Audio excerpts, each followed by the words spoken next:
world leaders, of course, greeted the results of the Brazil election in a variety of different ways. One had nothing to say after the election, although he had a lot to say before the election. I'm gonna turn now to Truth Social, where Donald Trump bleated early yesterday, "To the people of Brazil, this is your big day, and also a big day for the capital W world. Your great and highly respected President Bolsonaro needs you to get out and vote so that your country can continue on its incredible path of success. Don't let the radical left lunatics and maniacs destroy Brazil like they have so many other countries. President Bolsonaro has done a fantastic job that I totally know about. I know about the things happening in Brazil. Has my complete and total endorsement and deserves your vote. He will never let you down." Cue him letting his supporters down by losing. Trump, as of right now, hasn't put out a statement. I only read that really, not just because I think it's important to point out that Donald Trump, of course, is supporting other fascist leaders in governments around the world, but also, hey, I thought your endorsement record was so amazing, buddy. This is a big one. This ain't a state legislator or Congress or something. This was the incumbent president saying that he would definitely win, and you got that one wrong somehow. Nice. Anyway, President Biden put out his congratulations to Lula, saying that the elections were free, fair, and credible, at least as far as we can see right now. We will have to see. Again, if they weren't, it is ridiculous to think that the dude who's not in power is the one rigging the election. I shouldn't need to point that out, but I'm gonna point it out anyway. Biden says he looks forward to working together to continue the cooperation between the US and Brazil in the months and years ahead. So, different responses. What do you think, Dan? Yeah, Trump's record is not sensational on any of some of the. When you take conservatives and you take them across the world, yes, they're really good in a lot of ways, like Steve Bannon, at poisoning the world with their right-wing ideology and helping to foment it when it's already happening.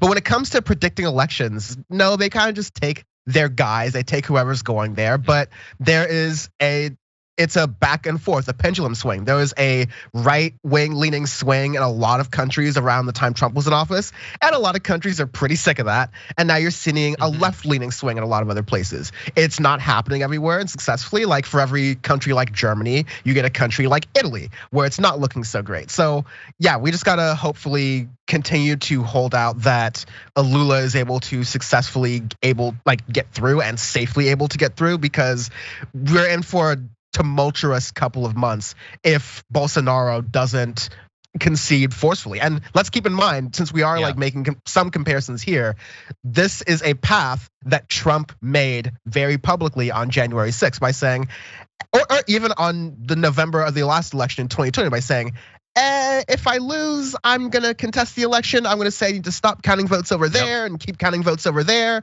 Find me some votes over here. Meet me at Total Landscaping over there.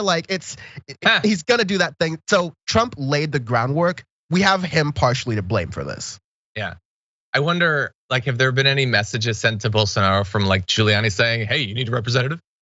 I can melt for you on screen." Anyway, by the way, I'm only gonna mention this because I saw someone in the chat talking about it, but wouldn't this be a great day for Michael Brooks? Yeah, how much would he have enjoyed today? That's the other thing I want to point out is, yeah, Michael Brooks is just such a great inspiration for myself and a lot of people who do this thing in media, but he did an interview in one of the last months before his passing with Lula that is really great, that I encourage people to look up and check out if they haven't already. Yeah.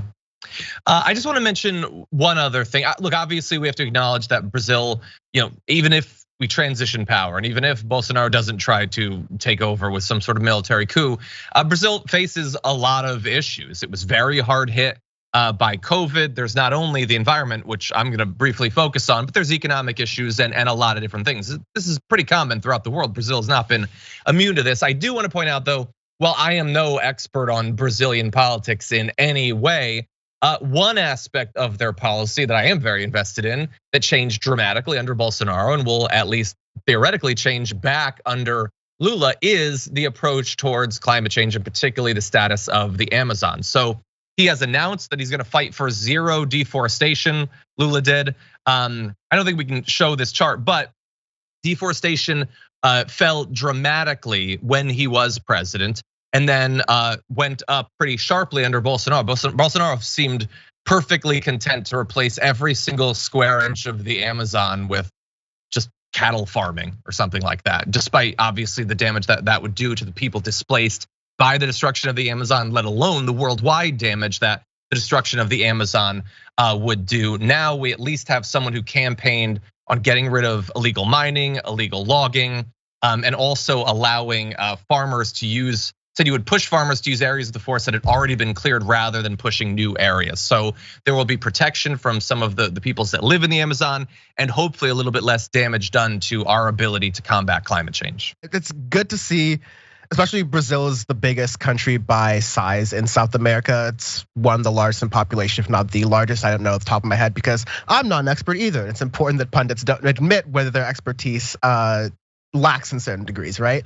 But it's important that you have a leader who is coming from the forefront on these climate change issues, because we need all hands on deck here, especially when you've seen the rapid deforestation of the Amazon rainforest, which did wonders for our ecosystem and recycling our air and pulling CO2 out of the atmosphere before we started adding so much that we just couldn't keep up with it. We need to get back to reforestation as a process as well.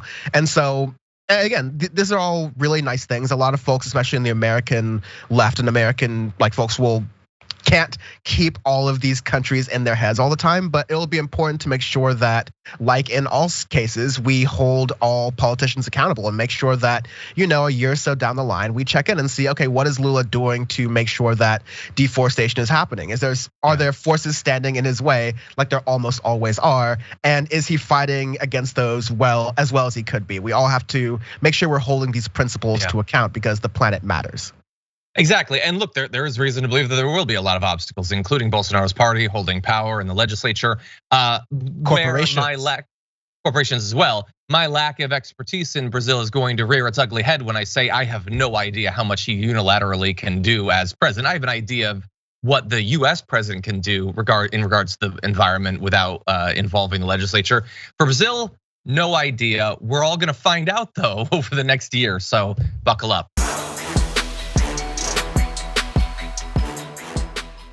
For more political news breakdowns, interviews, stories of activism, and me trying my hardest to care about the occasional big celebrity news story, subscribe to our YouTube channel at youtube.com/thedamagereport. And you can ring the bell wherever it is so you don't miss anything.